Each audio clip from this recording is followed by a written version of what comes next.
chapitre des intégrales est un chapitre très important dans la préparation du concours de IAMAC.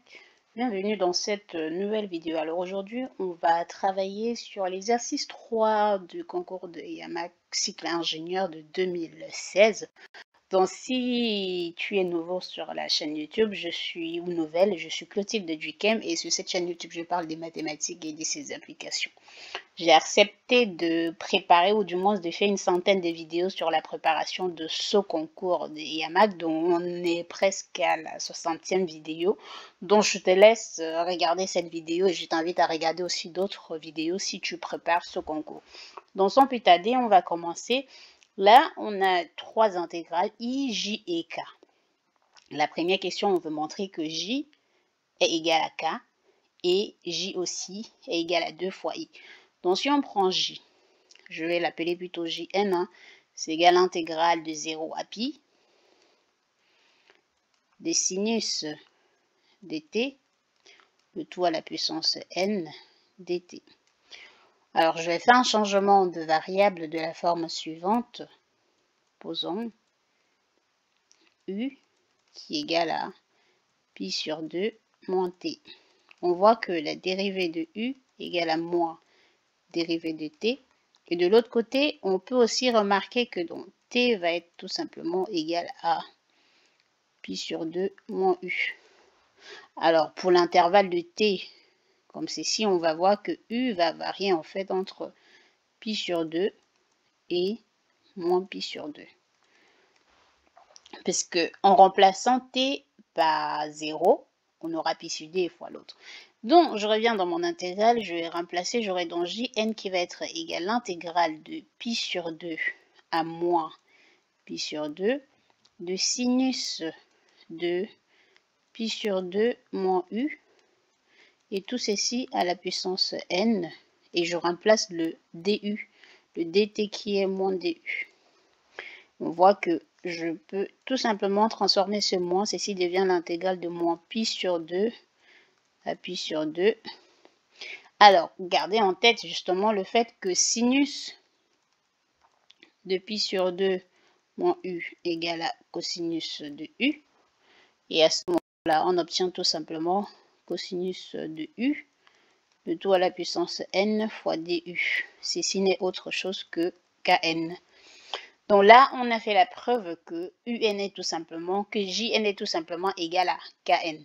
Maintenant, de l'autre côté, on veut montrer que jn est aussi égal à 2 fois in. Donc je reprends toujours jn, on a dit c'est égal à l'intégrale de 0 à pi de sinus dt, dt, et ça c'est tout ceci à la puissance n. Alors là, je vais faire le changement de variable, je vais d'abord scinder en deux, ça devient l'intégrale de 0 à pi sur 2 de sinus dt puissance n dt plus l'intégrale de pi sur 2 à pi de sinus de t, le tout à la puissance n dt. Ceci en fait, ça fait in plus l'autre côté. Alors, ce que je vais faire encore, une sorte de changement de variable, je vais poser, pour ce changement de variable, je vais poser u égale à pi moins t. Pi moins t. Alors, ça veut dire que à ce moment-là, t est égal à pi moins u. Qu'en est-il des intervalles de variation? On voit que si notre t varie entre pi sur 2 et moins pi sur 2, on va tout simplement avoir u qui va varier, parce que, bon, là on peut prendre d'abord, hein, pour ne pas sauter, donc t qui varie entre pi sur 2 et pi. Donc si on prend maintenant le truc moins pi, on va tout simplement avoir moins pi sur 2. On va avoir pi sur 2, pardon, là, et 0. Et on voit bien que la dérivée de u égale à moins dérivée de t. Donc ceci devient donc l'intégrale de pi sur 2 à 0 de sinus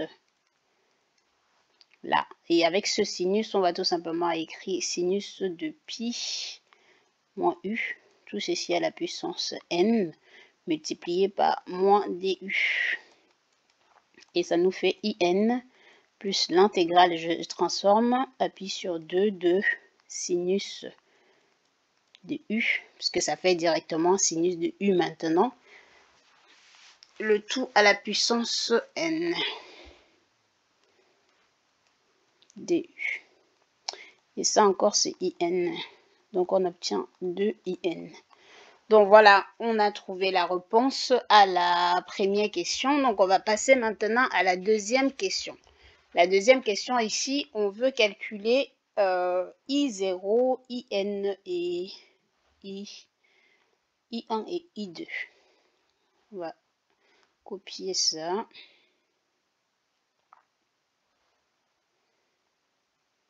Donc, on va continuer là.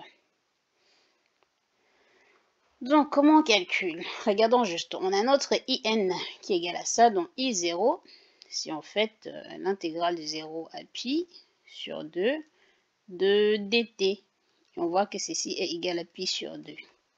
I1, c'est égal à l'intégrale de 0 à pi sur 2 de sinus de t dt. Et là, ça nous fait en fait, si on fait la primitive, ça fait cosinus, pardon, moins cosinus de t entre 0 et pi sur 2, ce qui est tout simplement égal à 1. Si je fais I2, ça fait l'intégrale de 0 à pi sur 2 des sinus carré de t dt. On sait que sinus carré est encore égal à 1 moins cosinus de 2t divisé par 2. Donc, ceci fait en fait, on va dire, bon, je remplace d'abord l'intégrale de 0 à pi sur 2 de 1 moins cosinus de 2t divisé par 2 dt. Et ceci, ça nous donne 1 sur 2 t moins 1 sur 4 sinus de 2t entre 0 et pi sur 2, ce qui nous donne tout simplement pi sur 4.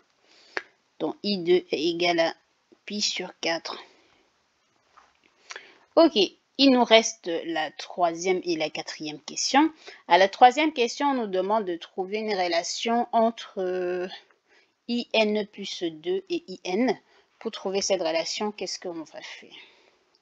On a I de N plus 2 qui va être donc égal à l'intégrale de 0 à pi sur 2 de sinus de t, le tout à la puissance N plus 2 dt. Donc, je fais l'intégration par partie comme on l'a suggéré. Et pour cette intégration par partie, je vais réécrire mon équation comme ceci. Pi sur 2, sinus de t, et là, sinus de t puissance n plus 1 dt. Donc, de là, je pose mon u égale tout simplement à u' plutôt à sinus de t. Ça veut dire que u va être égal à moins cosinus de t. Et là, j'ai mon signe v qui est égal à sinus de t, le tout puissance n plus 1, donc v', ça fait donc n plus 1, et tout ceci, fois cosinus de t, fois sinus puissance de t puissance n. Donc voilà ce qu'on obtient. Donc en calculant bien, je trouve donc I de n plus 2 qui va être égal. Alors je peux mettre ce crochet, ça va faire U fois V, mais vous êtes d'accord que ça va faire moins cosinus de t fois sinus de t puissance n plus 1 entre 0 et pi sur 2. Alors ça va donner 0. Et donc là, on va avoir moins. Donc avec le moins, ça devient plus.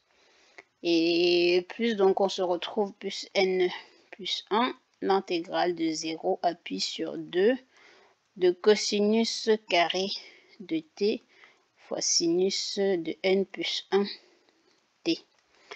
Donc le premier bloc qui donne 0, on retourne avec n plus 1, l'intégrale de 0 à pi sur 2. Je remplace cosinus par 1 moins sinus carré. 1 moins sinus carré de t. Et là, sinus de n plus n, sinus puissance n de t, dt.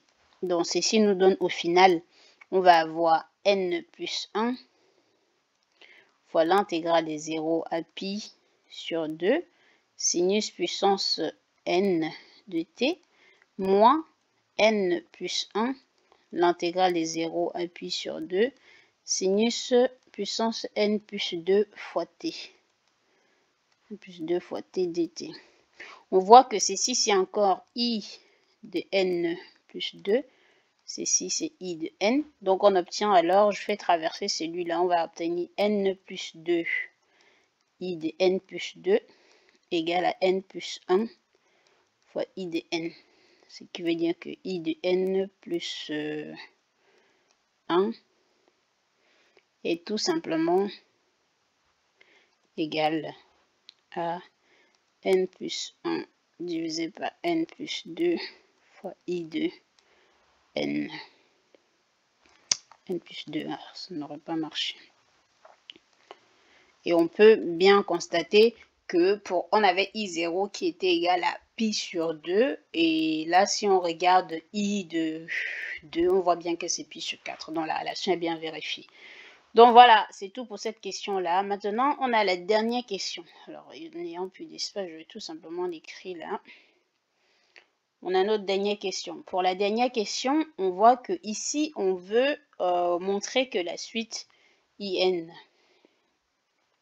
c'est ici, IN de N, appartenant à grand N, est une suite décroissante.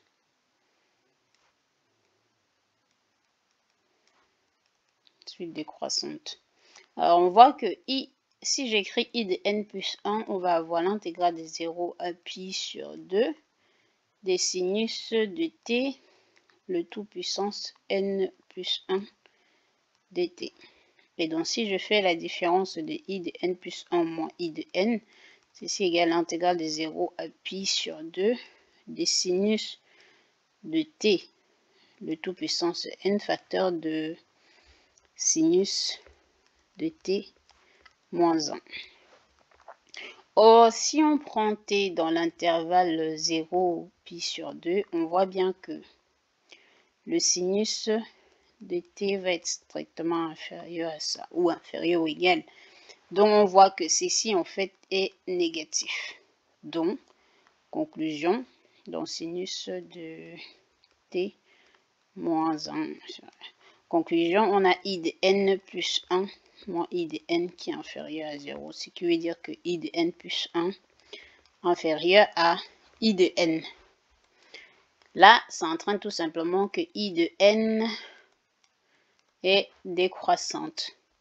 On veut vérifier que c'est une suite à terme positif. Alors, pour regarder le fait que c'est une suite à terme positif, on peut aussi constater que i de n est égal à l'intégrale de 0 à pi sur 2 de sinus de t, le tout à la puissance n dt. Dans l'intervalle 0 pi sur 2, on a bien sinus de t qui est supérieur à 0. Et conclusion, on va tout simplement i de n qui est supérieur comme ça. Donc, c'est bien une suite à terme positif. Donc, voilà, c'est tout pour cette vidéo. On se retrouve très bientôt pour une nouvelle vidéo.